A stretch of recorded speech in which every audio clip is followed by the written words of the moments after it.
We welcome you back to this channel. Today we will explore experiences with forbidden books. 3 stories reveal the danger of delving into cursed texts. Each of these tales will show us that some books are better left unopened and forgotten. Go ahead, turn off the lights, and let's take one more step into the world of the unknown. The Black Book. I always enjoyed browsing through secondhand stores. There was something fascinating about discovering objects with history. It was an autumn afternoon, and the shop, located on a narrow, seldom visited street, had an air of abandonment. Upon entering, the smell of old paper and worn wood enveloped me immediately. I headed straight to the book section, hoping to find some forgotten gem.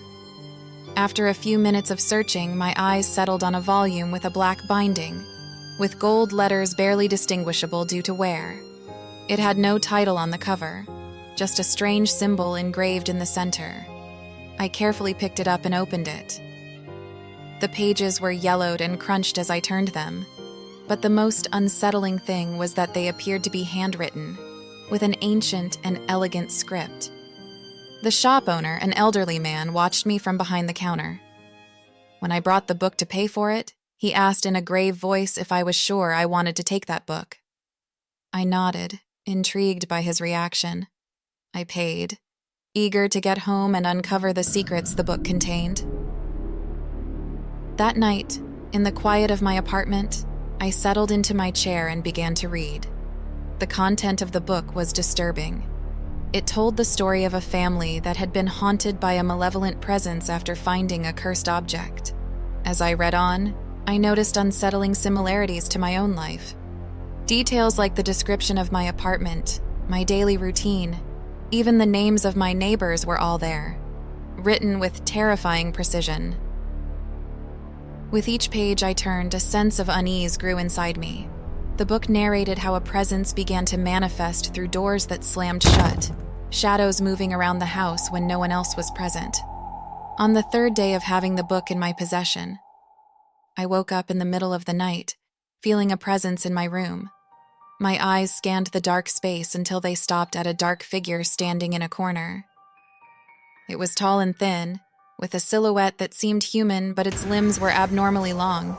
Its fingers looked like claws, and its face was like a shadow with no distinct features. Before I could react, the figure vanished. The following days were terrible. I heard strange noises in the hallway, as if someone was slowly walking. The lights flickered and objects moved around without explanation. One night, while reading, I felt a cold hand on my shoulder. I turned around quickly, but there was no one there. I decided to get rid of the book. I took it back to the shop, but when I arrived, the place was closed and appeared to have been abandoned for years. Desperate, I tried to burn it, but the flames went out without leaving a single mark on the pages. The situation became unbearable. The entity's manifestations became more frequent. One night, as I tried to sleep, I felt a weight on my chest, as if someone had sat on me. The dark figure appeared again, this time just inches from my face. Its eyes, previously indistinguishable, were 2 black pits radiating hatred and evil. I could feel its cold, putrid breath. I screamed, and the figure disappeared. Desperate, I turned to a paranormal expert I found online. This man, a former priest who now dedicated himself to exorcisms, agreed to help me. He received me in his home, a place full of crucifixes and protective symbols. He explained that the book was linked to an evil spirit, and that to get rid of it, we would need a specific ritual. That night, we performed the ritual in a clearing in the woods, far from any human presence. The priest drew a circle of salt and lit candles around the book. As he recited ancient prayers, the air grew cold and heavy. Suddenly, a dark figure emerged from the book, more tangible and terrifying than ever. The priest continued with the prayers while I held a silver cross, my only protection against the entity. Finally, with a blood-curdling scream, it vanished into the night. The book turned to ashes. Though the book had disappeared, my life was never the same. I moved to another city, trying to leave the memories behind. But every time I pass by a secondhand store, a sense of unease washes over me, reminding me that some things are better left forgotten. Forbidden reading. I have always been an avid reader, a book lover since my childhood. Reading was my refuge, my escape from reality.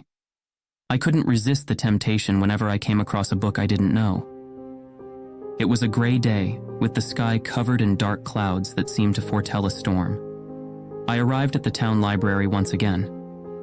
Among the shelves, I found a book that caught my attention. It was small, with a worn leather cover without any writing on its front.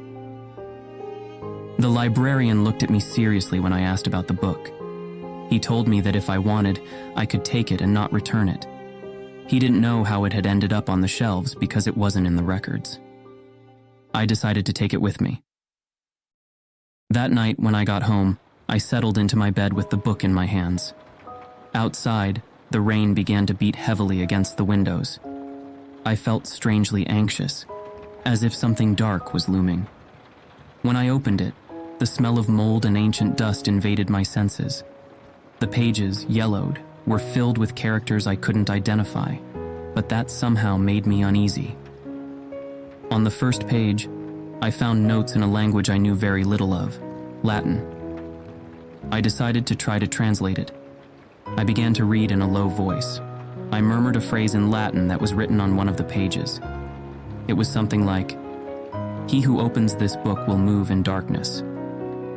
I didn't understand its meaning at the time. The air in the room suddenly seemed to grow heavier. A shiver ran down my spine, but I attributed it to the bad weather. As I continued, the words became harder to understand, but something pushed me to keep going, as if the book was drawing me deeper and deeper into its content. The feeling of being watched became too strong to ignore. I looked up and scanned the room. Nothing. I was alone. Yet the air was thick with a presence I couldn't see, but could feel getting closer. My heart pounded, and I knew I should have put the book down. But my hands kept turning the pages almost of their own accord. I reached a passage that spoke of an ancient ritual. Without thinking, I murmured the text aloud. That's when the temperature in the room dropped drastically. The wind outside stopped, and in its place, an absolute silence took over, as if the world had stopped. Suddenly, the lamp's light began to flicker until it went out completely, leaving me in total darkness. Then, I heard it. A whisper, barely audible, but clearly coming from somewhere around me. I could see movement in the darkest corner of the room. A very dark shadow began to take shape. Slowly, it took on the appearance of a humanoid figure, tall and slender, with exaggeratedly long limbs. Its face, if it could be called that, was a mask of shadows, without eyes, without a mouth, but with a presence that emanated pure terror. I was paralyzed, unable to look away from that thing that was now advancing towards me with slow movements. The whisper continued to resonate in my mind, as if thousands of voices were speaking at once. I wanted to scream, but I couldn't. The figure stopped right in front of me, its overwhelming presence filling the room. In a moment of clarity, I knew it was all because of the book. With all my strength, I threw it to the floor. As I did, the figure vanished into the air, as if it had never been there. The lights came back on immediately, and the temperature in the room began to rise slowly. The book lay open at my feet, its pages rustling from an invisible breeze. Terrified, I picked it up and put it in a wooden box. I stored it in the basement, hoping it would stay there, hidden and forgotten. Since then, I've tried to forget what I experienced that night, but the memory haunts me, especially in the dark. I can't help but think that someday, the book will find a way to be read again. And when that happens, I don't know if the one who opens it will be as lucky as I was and escape its curse. Eyes in the darkness. During my years as an archaeologist, I have unearthed many treasures forgotten by time. but nothing had prepared me for the discovery that would change my life forever. During an excavation at an ancient archaeological site, my team and I found a book, old and dusty, buried under a stone slab. The leather cover was marked with strange symbols I didn't recognize, and the air around it seemed charged with a strange, heavy energy. The excitement of the discovery was soon overshadowed by a sense of unease I couldn't shake. I decided to take the book to my tent for a closer examination. My fellow archaeologists, accustomed to my obsession with ancient texts, were not surprised. As night fell, with only the light of a small lamp to illuminate my studies, I opened the book. The pages, made of discolored parchment, were covered with tiny, cramped writing in a language I had never seen before. I stayed up until the early hours of the morning, trying to decipher the text. Finally, one word stood out: malum. It meant curse in Latin. A chill ran down my spine, but my curiosity was stronger than my fear. I kept reading, discovering that the book contained dark spells and rituals, each more sinister than the last. I shouldn't have done it, but the temptation was too great. I decided to try one of the spells. I didn't believe in magic, of course, but the idea of activating an ancient ritual was irresistible for a passionate archaeologist like me. I chose one that seemed relatively harmless, an enchantment to reveal hidden secrets. I recited the words written on the parchment, feeling the air grow denser and a slight breeze blowing in my tent, despite there being no open windows. When I finished pronouncing the words, nothing happened immediately. I laughed at myself for being so naive and went to sleep. That night, however, I had vivid and disturbing nightmares. In them, shapeless shadows whispered in my ear, promising to reveal forbidden secrets and truths that no human should know. I woke up sweaty and agitated, with the feeling that someone or something was watching me. The shadows in my tent seemed to move unnaturally, as if they had a life of their own. I convinced myself that it was just my mind playing tricks on me. I decided that the next day, I would return the book to its place and forget about this madness. But leaving the book was not the solution. During the day, I felt its presence, as if it had a consciousness of its own. As night fell, the shadows came to life again, whispering things I couldn't understand, but that filled me with irrational terror. I tried to confess my mistake to my colleagues, but I couldn't find the words. They noticed my deteriorating appearance and suggested I take a break, but I didn't dare leave the camp. I felt the book would follow me wherever I went. Finally, desperate, I decided to burn the book, hoping that would break the curse. I waited until everyone had gone to sleep, fetched it, and took it to a clearing outside the camp. I lit a bonfire and threw the book into the fire. The flames devoured it quickly, but as it burned, I heard a high-pitched, piercing scream, as if a creature from another world was being destroyed. I thought it was all over, but that night the shadows returned, stronger and more persistent than ever.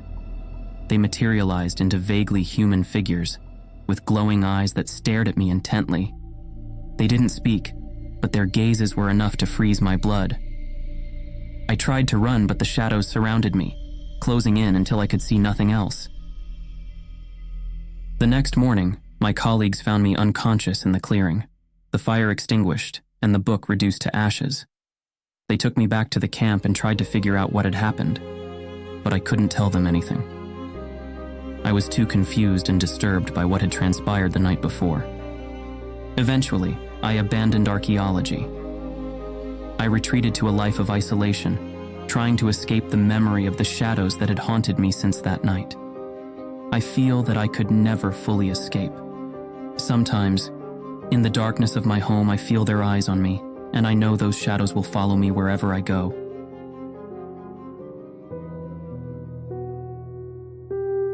Thank you for journeying with us through the dark passages of these stories. If you enjoyed them, give us a like, share, and subscribe so you don't miss more tales of terror. Until next time, where fear will once again be your companion.